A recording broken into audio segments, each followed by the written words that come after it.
Venus aujourd'hui, si nombreux, pour le lancement de la campagne à Saint-Étienne, avec la liste Saint-Étienne Bleu Marine.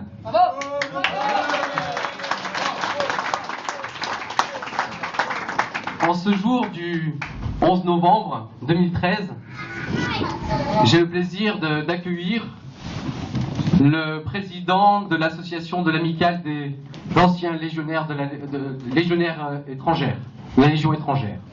Et je remercie, puisque ça a été une invitation lors de la commémoration, il a bien voulu venir nous rejoindre. Merci monsieur. Bravo.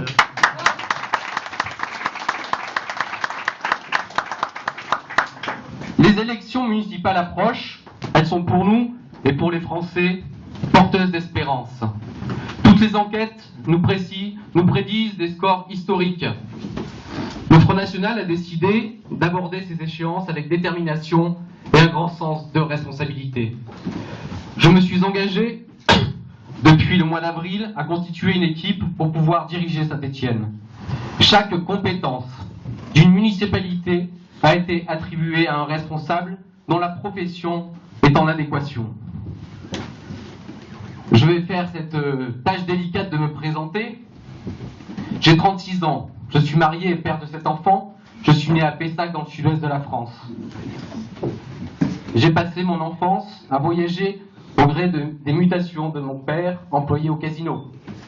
Je me suis installé définitivement à Saint-Étienne en 1988, ville où mes attaches sont nombreuses, puisque mon arrière-grand-père était tout bib, comme on dit, à Saint-Étienne. Il était du reste président de l'aéroport de l'Aéroclub, qui deviendra par la suite l'aéroport d'Andrézieux-Boutéon. À l'âge de mes 18 ans, je me suis engagé au Front National afin de suivre mon propre chemin au sein... Excusez-moi, j'ai un peu la crève aujourd'hui, mais au sein d'un mouvement que ma famille sert depuis sa création, tant au niveau local que national. Bravo. Initiative stéphanois et notamment dans le scoutisme, candidat à toutes les élections depuis 2001, où j'étais déjà sur la liste de Charles Perrault et je remercie sa présence aujourd'hui. Bravo.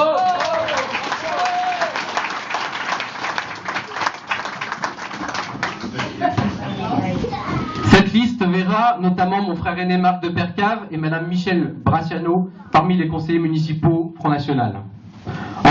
En 2010, je suis élu conseiller régional Rhône-Alpes avec Sophie Robert et Charles Perrault pour le groupe FN, présidé par M. Bruno Gollnisch, député européen.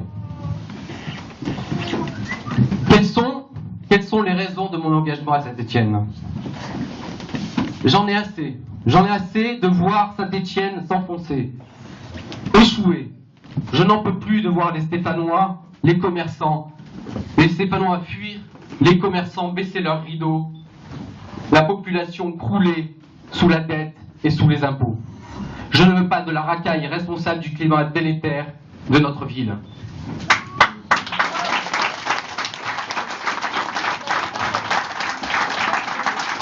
Certains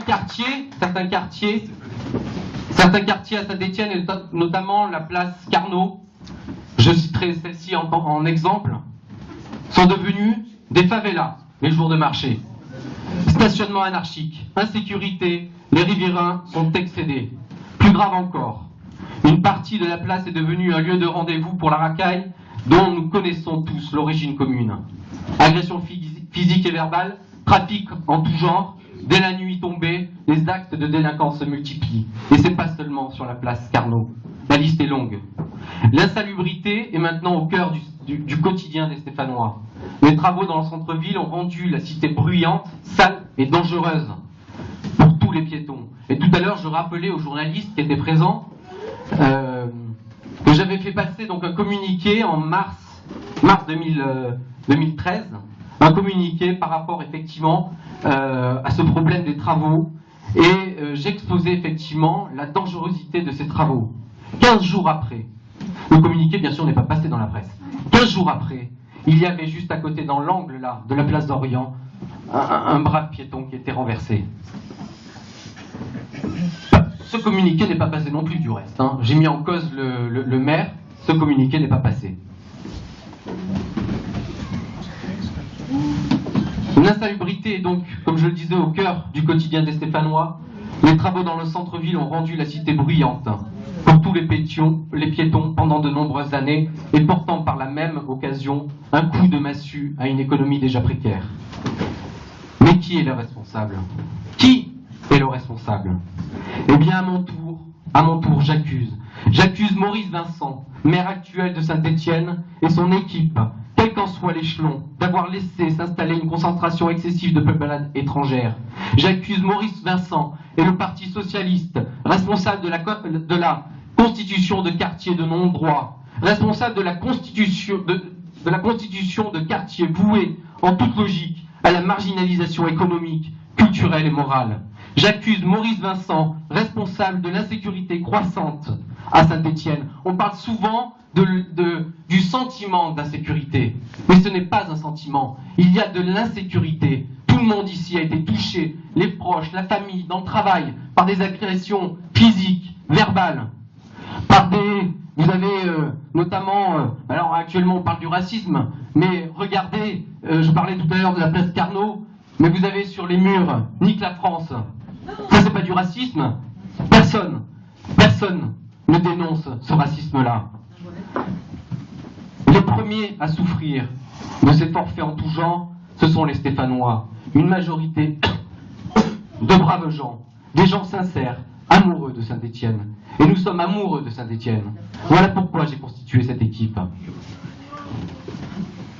Les Stéphanois pourront-ils un jour circuler dans des quartiers propres où l'odeur du lys remplacerait la puanteur des détritus, où les rues ne seraient plus prises pour des décharges publiques, comme tel est le cas actuellement? Mais monsieur de Bergame, vous parlez sans avoir vu, vous ne connaissez rien, vous n'avez aucun programme.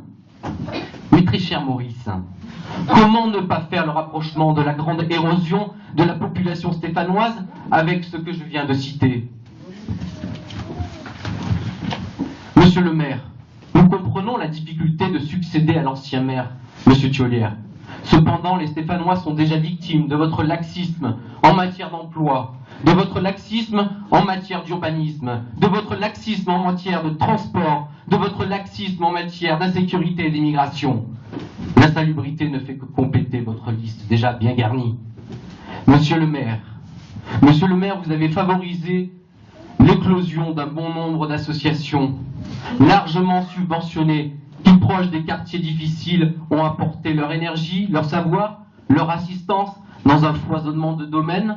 Vous avez financé une quantité d'associations qui militent et favorisent l'accueil des populations roms dans notre ville. Mais quel culot! En décembre 2012, M. Vincent tapait déjà de manière significative sur les Roms.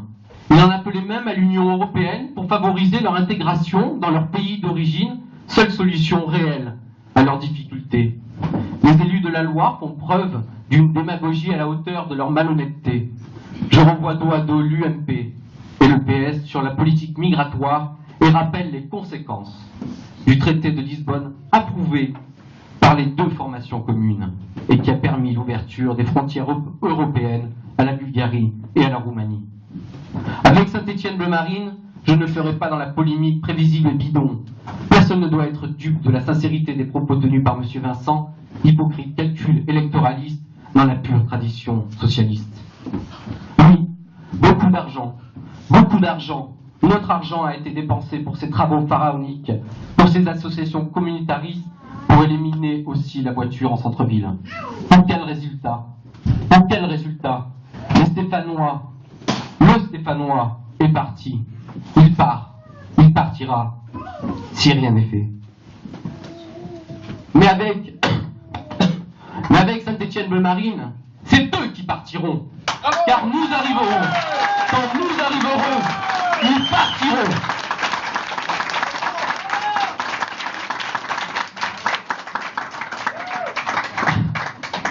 Aujourd'hui, je ne parlerai que de deux points de mon programme. La fiscalité et la sécurité. Courant janvier, d'autres points seront abordés, notamment le problème du stationnement à Saint-Étienne et la fuite des commerçants. On vient d'apprendre, il y a 2 jours qu'il y avait encore 2 boutiques qui fermaient à Saint-Étienne. Si ça continue comme ça, eh bien, je pense que Saint-Étienne deviendra une ville dortoir pour les quelques Stéphanois qui restent. Sachez qu'il y a à peu près 4 à 6 000 Stéphanois qui partent tous les 2 ans. Hein. Que nous étions, il y a à peu près une quarantaine d'années, nous étions 220 000, et qu'au 1er janvier, nous sommes à 171 000. Qu'il y a 2 ans, nous étions 176 000. Et les journalistes ont acquiescé lorsque je leur ai précisé ces chiffres.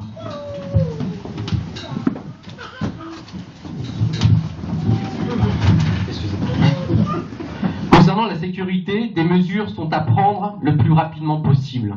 Et croyez-moi, au fur et à mesure que j'exposais effectivement les points de mon programme concernant la sécurité, une certaine journaliste, dont je ne citerai pas le journal, était complètement décomposée. J'engagerai 90 policiers municipaux supplémentaires pour renforcer le terrain. Je remobiliserai les agents et considérerai la police municipale comme un dispositif essentiel dans la politique de sécurité. J'armerai la police municipale sur le terrain 24 heures sur 24, puisque ce n'est pas le cas actuellement. Je rendrai la police opérationnelle sur le terrain 24 heures sur 24. Je changerai ses équipements pour une image plus déterminée, uniforme, véhicule. J'organiserai le service afin qu'il soit plus actif envers les fauteurs de troubles et les délinquants, et qu'il soit moins pressant envers les automobilistes. Bravo.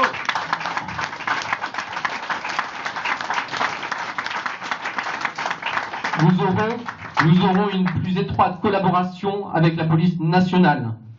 Nous ferons bénéficier de formations professionnalisantes axées sur le maintien de l'ordre. J'instaurerai une brigade canine dans le dispositif de sécurité. Concernant la fiscalité, au vu des comptes, il faut mettre en place un plan de redressement plus rigoureux. J'avoue que c'est assez délicat parce qu'actuellement on essaye de récupérer les comptes administratifs auprès de la mairie de Saint-Étienne, concernant Saint-Étienne Métropole notamment. Selon la loi, ils ont 1 mois pour pouvoir nous répondre. Ça fait maintenant 3 semaines que nous avons demandé ces documents. Donc les comptes administratifs de 2007 à 2012, il leur reste plus qu'une semaine. Je prendrai certaines démarches si d'ici une semaine nous n'avons pas reçu ce document devant le tribunal administratif. Je baisserai la pression fiscale de 10% sur un mandat sur les impôts directs, ce qui est totalement réalisable. J'attirerai les investisseurs. Le désendettement doit également être une priorité pour se dégager plus de marge de manœuvre financière. Pas d'emploi d'avenir comme la municipalité actuelle le prévoit, mais j'aiderai les entreprises locales. Je prévois un audit complet des comptes de la ville et je stopperai tous les doublons ville, Saint-Étienne Métropole et le Conseil général qui entraînent un véritable gaspillage. Parallèlement, mon équipe de campagne planche sur la culture. Nous sommes attachés à développer la culture par le haut pour toute la ville, et notamment la question posée est jusqu'où peut-on tolérer une juxtaposition de culture qui risquerait de provoquer un effritement, une altération de la nôtre. Ce n'est pas parce que nos églises se vident que notre civilisation chrétienne disparaît. Elle est bien ancrée, même inconsciemment dans nos esprits. Elle apparaît dans toutes les villes et les villages de France. Traditionnellement, le 11 novembre, les jeunes du Front National se réunissent et assistent à la prise d'armes qui commémore les valeureux combattants de la Grande Guerre. Ce matin, nous nous sommes inclinés à la mémoire de nos soldats morts pour la France. Cette France unie face à l'ennemi, cette France fière de son passé glorieux. Ayons en tête ce bel exemple de ces soldats qui se sont battus pour garder la patrie, pour garder cette terre qu'ils nous ont transmise, ce Saint-Étienne qu'ils nous ont transmis. J'ai beaucoup d'ambition pour notre ville et j'ai l'honneur de conduire cette liste Saint-Étienne-Bleu-Marine. Je mets actuellement la dernière main à constituer ma liste. Je veux que chacun de mes colistiers ait une légitimité et des qualités qui lui permettront demain de gérer la ville et transmettre notre petit Saint-Étienne à nos enfants. Pardon.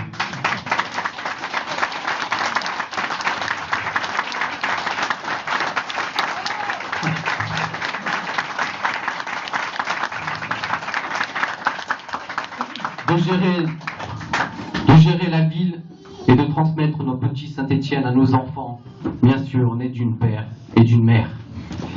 Que vive Saint-Étienne, vive la France, vive le Front National!